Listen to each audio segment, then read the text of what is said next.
Hello Peñita, ¿qué tal estáis? Bienvenidos Al Rincón de Maritere, más íntimo, más sentimental. Los jueves ya sabéis que estamos haciendo espacio de reflexión porque, oye, me alegra no dar abasto porque esto es que estamos haciendo muchos tatus, muchos pirujitos, muchos vídeos y cositas varias, así que de verdad me congratula. Además, qué pedazo de recepción están teniendo estas reflexiones sobre diversos aspectos de la vida, mi vida como artista y tal, ¿no? Como que os acerca más a mí. ¿Sabéis qué pasa? Que yo tengo 32 años y ya me creo Gandalf el Gris. O sea, yo me creo ya que tengo 104 años, yo me pongo a hablar de cosas y parece que ya estoy redactando mis memorias. Pero es que desde bien pequeña ya era yo bastante viejunilla, ¿eh? Eso que dicen de alma vieja, pues de verdad, yo me he sentido como una señora mayor ya desde el día en que nací. Y mi máximo goal en la vida era ser mayor. Y ahora que soy mayor, me creo más mayor de lo que soy en realidad. ¿No? Esto es una cosa, ¿os pasa a vosotros? En fin, oye, ya que resulta que de los 90 hace ya la friolera, queridos amigos, de más de 20 años, yo creo que, oye, nos podemos poner aquí en plan abuelo cebolleta a contar cosillas, que creo que a los de los 2000 os va a parecer divertido, os va a parecer interesante. Más en el penúltimo vídeo que hice de reflexiones de los jueves y que había muchísimos adolescentes siguiendo este contenido. Así que creo que, oye, va a ser interesante. O a lo mejor no, y os parece una turra absoluta, pero hay que probar, ¿no? Pues venga, vamos allá. Crecer en los 90, Storytime. Hemos vivido, la gente de mi generación, en general, pues más o menos los que habéis nacido hasta el 98, 97, 98, más o menos hemos vivido las mismas cositas desde principios de los 90. Yo nací en el 91, el 17 de enero. Y resulta que hemos vivido unas épocas de transición bastante brutales. Por ejemplo, el paso del cassette, el disco, a lo que hoy en día es la música en stream. O sea, a golpe de clic en Spotify, por ejemplo, en YouTube puedes escuchar un tema sin necesidad de irte a comprar el disco, sin necesidad de esperar a que salga ahí con todo el ansia viva.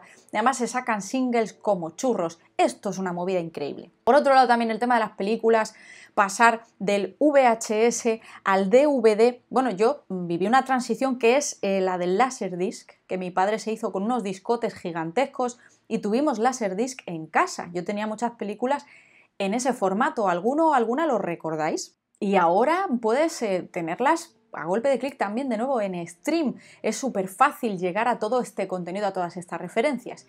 Y esto me lleva a algo que siempre comentamos aquí, y es que en aquella época encontrar estas referencias, tener esas personas, esos iconos a los que seguir, a los que admirar estéticamente, digo estéticamente porque este canal principalmente habla de eso, de moda, tribus urbanas. Claro, para mí era una ventana absoluta las portadas de estas películas, las películas en sí, también dentro de la música, las portadas de los CDs. Os voy a enseñar la primera portada de CD que yo recuerdo vívidamente en mi cabeza, con 5 o 6 añitos, encontrarlo en la estantería de mis padres. Aquí está, Iván Rebrov, este hombre ruso con ese gorro tal. Esto a mí me impactó sobremanera. Pensad que hasta ese momento pues yo no tenía recuerdos frescos de ninguna estética concreta. Esto se sumó también a la Semana Santa en Carmona, mi colegio de monjas, ¿no? Todo esto, estas imaginarías religiosas, esto fue lo que más me impactó a mí, a nivel estético, ¿vale? Por eso quizá hoy en día me gusta un poco lo maximalista, esto de los encajes también, pues el costumbrismo, un poco ese arte andaluz también, Todo esto son cosas que te impactan. Os animo a que vosotros también hagáis este tipo de regresiones e indaguéis dentro de vosotros para encontrar esas pequeñas cosillas que caracterizarían vuestro trabajo, si por ejemplo os dedicáis al arte.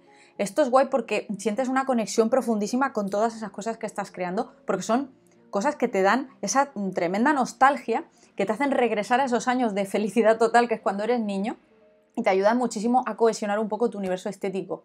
Y eso también va caracterizando tu estilo propio con el tiempo. Portadas de películas como por ejemplo la de Drácula de Coppola. Esta especie de escena, este montaje en el que se ven las gárgolas, estos muros tallados en piedra, Gary Oldman sujetando a Winona Ryder con esos trajes majestuosos de Eiko Ishioka.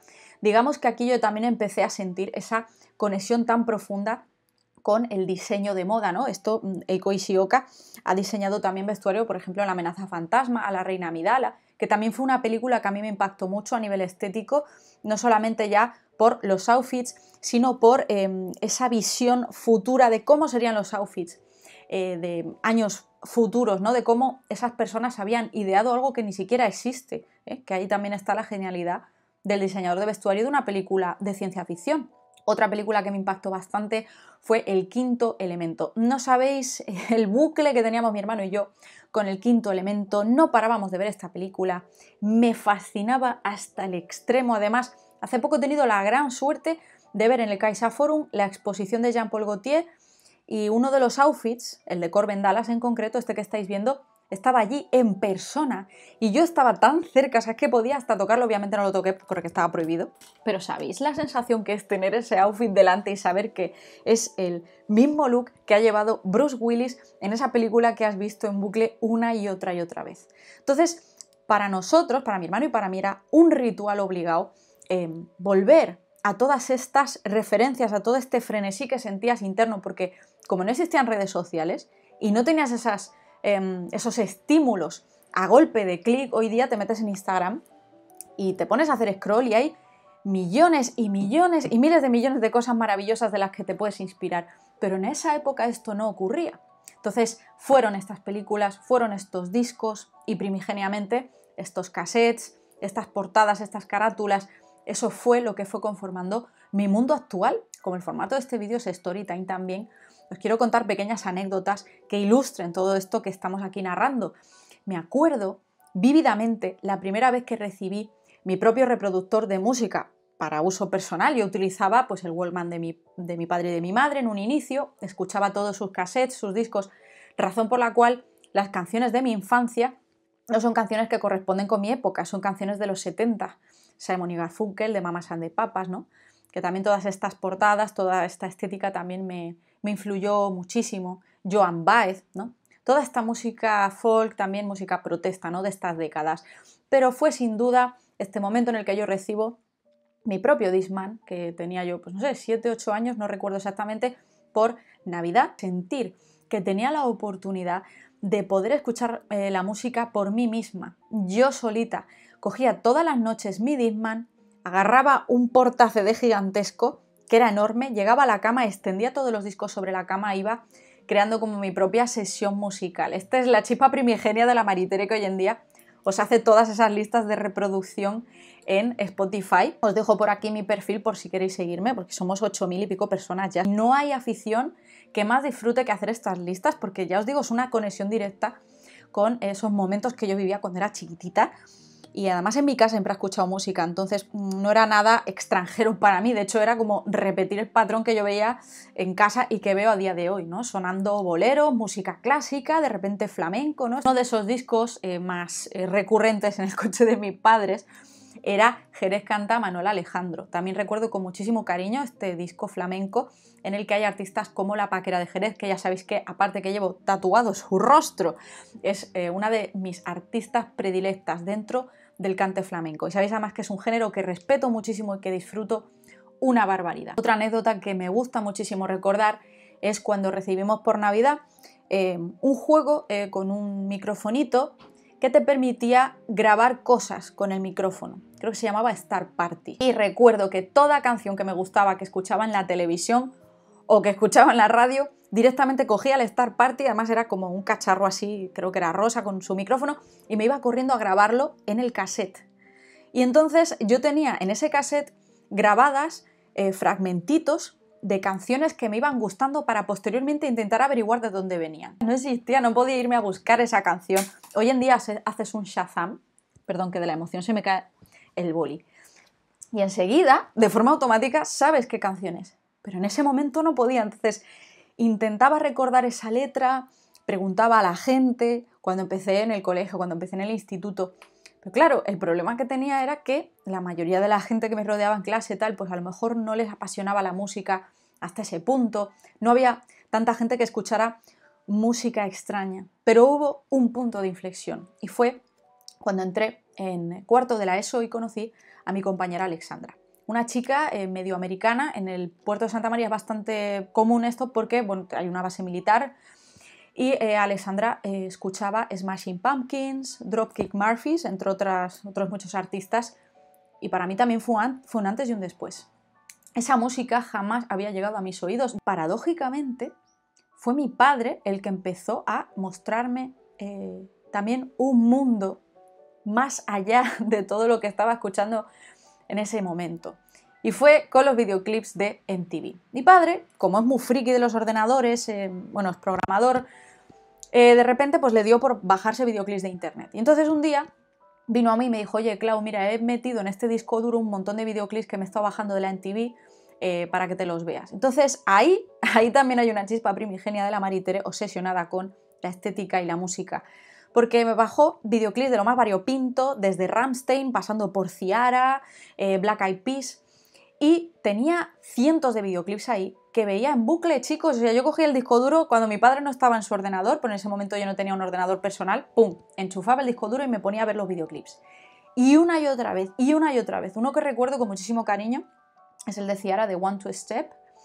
Es, de verdad, o sea, ese outfit que lleva, también el videoclip de Goodies, que lleva como una especie de triquini con un vaquero. O sea, no sabéis la de sesiones fashion que me he montado yo ahí en mi casa intentando emular estos outfits con lo que tenía a mano. O sea, esto era tan bonito, tan especial, tan mágico, el tener estas cosas ahí guardadicas y que cuidas con tanto anhelo. O sea, yo pensaba, Dios mío, que este disco duro no se dañe nunca, porque mi padre se pegó un trabajazo de bajarse videoclips. Y él, sin saberlo, estaba sembrando en mí también unas pasiones adyacentes. Por ejemplo, con Rammstein, yo ya escuchaba Offspring, NoFX, Pennywise, Blink-182, Sum 41, pero no escuchaba nada como un poquito más allá dentro del metal. Y el videoclip de América de Rammstein para mí fue un impacto total. Rammstein a día de hoy no me gusta como tal, pero fue como esa puerta que se me abrió. Cuando yo utilizaba internet primigeniamente, buscaba solo imágenes de cosas. Y además os voy a ser más específica, buscaba imágenes de Sailor Moon. Solo buscaba dibujos de Sailor Moon para luego intentar copiarlos, ¿no?, en mi cuaderno. Solo podía verlos cuando empezaba la serie, en Canal 2 Andalucía. En otros momentos del día no tenía imágenes. No se vendían cromos de Sailor Moon. De vez en cuando, muy de vez en cuando, en los 20 duros, en las tiendas de 100 pesetas, te encontrabas algún accesorio, alguna cosita de Sailor Moon. Por ejemplo, me acuerdo que salieron unos estuches de lata de Sailor Moon que me volví loca buscando por todo el puerto porque se lo vi a una compañera de clase y de verdad, o sea, imaginaos la odisea que era encontrar las cosas relacionadas con lo que te gustaba y apasionaba. De pasar un episodio mío vital, graciosísimo, a la par que cringe, a la par que adorable. Os quiero contar que respecto a la tele, era muy especial también el momento en el que toda la familia se reunía en la tele para ver un programa específico. No había tele a la carta, de ninguna de las maneras, tú no podías grabarte un programa, o sea, empezaba y empezaba. Entonces, no sé, si de repente echaban en la tele una película que nos gustaba a todos o algo interesante, un programa. Yo me acuerdo que los primeros programas de callejeros era religión, sentarnos todos en el sofá ahí a verlos. Por las mañanas en la MTV, esos programas de música y concretamente de música hip hop, me acuerdo que los ponían prontísimo, creo que era a las 7:30 de la mañana o algo así, antes de ir al instituto, pum, me ponía yo ahí con los ojos como platos, descubriendo músicas raudales. Había temas que de repente veía, se me olvidaba apuntar el título y luego intentaba guardar en mi cerebro cómo sonaban para en el futuro intentar descubrirlos. Luego cuando pude grabar mis propios discos, no sabéis, o sea, eso para mí fue una movida increíble, me lo tomaba súper en serio, con un PC ya cuando tenía yo mi propio portátil, bueno, curaba las listas, porque claro, en aquella época en los CDs cabían pues no más de 15 canciones, entonces tenía que ser muy muy específica con temas que de verdad me gustasen y hacer esas listas que luego escuchaba, bueno, hasta la saciedad. Y poco a poco también gente, compañeros de clase, pues fueron prestándome sus MP3 para yo ayudarles a curar sus listas o a meter algún que otro temita. La primera vez que pasé de mi MP3 de estos de lápiz a un iPod, que me lo regalaron por Navidad, creo, o un cumpleaños. Eso fue para mí un antes y un después, porque encima ahí podía meter música y fotitos, y con iTunes yo poder poner ahí como su carátula, su título. Muy al principio de los principios, mi familia se me ponían encargos concretos artísticos. Por ejemplo, oye, mira, tengo todas estas películas que he grabado o tengo todos estos discos y hazles una carátula. Y se los dibujaba yo ahí a mano, no sé qué. Total, que vamos a la anécdota, que sé que estáis ahí ávidos, pues a ver qué os va a contar la Maritere. Bueno, resulta que una Navidad, bueno, es que como veis, esto siempre eran Navidades en las que ya toda esa accumulation de ansia viva de cosas que de verdad me hacían falta para seguir nutriendo ahí mi hambre de música y de estética y todo, pues mi familia aprovechó y decían, venga, traca, y me regalaron un podcast studio de Behringer y venía una mesita de mezclas con un micrófono y tal. Y yo me bajé el Audacity, que yo no sé en qué momento, o sea, porque ya os digo, yo no conocía a nadie que hiciera eso. No sé en qué momento yo me puse a friquear hasta ese punto. Pasaba mucho tiempo en mi habitación, eso es verdad, estudiando, friqueando y mirando de todo. O sea, yo no salía mucho, sinceramente. A mí lo de la plazoleta, tal, la verdad es que no me llamaba mucho la atención y me sentía, como os he dicho algunas veces, bastante out of context. Y ahí me puse yo, pim pam, y pum, la Maritere se hace un MySpace, y se llama Fase REM y se pone a grabar temas de rap. Y bueno, si hubiera seguido, chicos, de verdad, me habría venido estupendamente, porque a día de hoy, ya también con el grupo que hemos montado mi novio y yo, Carnation Youth, pues ahora estoy volviendo como a retomar toda esa pasión que tenía por grabar música, etcétera. También hemos grabado unas voces y armonías con nuestros colegas de Break Me, en fin. Entonces, es que es todo como que todo se vuelve a reconectar, ¿no? Por eso me siento en un momento vital tan guay, porque de verdad todo lo que sentía que tenía que hacer, ahora lo estoy haciendo y además todo lo que tenía en mi corazón y en mi alma ahí guardado, agazapado, que tenía una conexión directa con esa nostalgia, con esa niñez, pues lo estoy viviendo ahora. Joder, espero que no esté quedando desordenado todo esto que estoy contando, pero es que os voy soltando así según me voy acordando y según voy sintiendo. Dios mío, vaya turra. Y también con el tema de las redes sociales es brutal. O sea, me acuerdo la primera vez que empecé a utilizar Twenty, que fue una revolución para mí. Bueno, Twenty, Fotolog, Metroflog. Y claro, empecé a descubrir esto de las estéticas, las tribus urbanas. En el puerto de Santa María no había tribus urbanas. Había una gótica en mi colegio, la Patri, que no sé ni dónde está a día de hoy. Pero bueno, le envío muchos besos porque ya hay que ser valiente para en el puerto de Santa María, en un instituto donde el 80% son canis, ir con tu camiseta de Slipknot. Estés donde estés, Patri, ole tu papo. Porque además empecé a escuchar Slipknot por verte esa camiseta. Me acabo de acordar de otra pequeña anecdotita en relación a esto. Y es que el año pasado tatué a una chica aquí en Sevilla, a Marta, que le envío un besote, a Marta y a su novio, y Marta me contó que, bueno, que estaba en mi instituto y que ella y sus amigas veían mi Twenty y les encantaba y que les parecía chulísimo mi estilo, que yo en esa época me sentía como una patata rusa, os lo aseguro.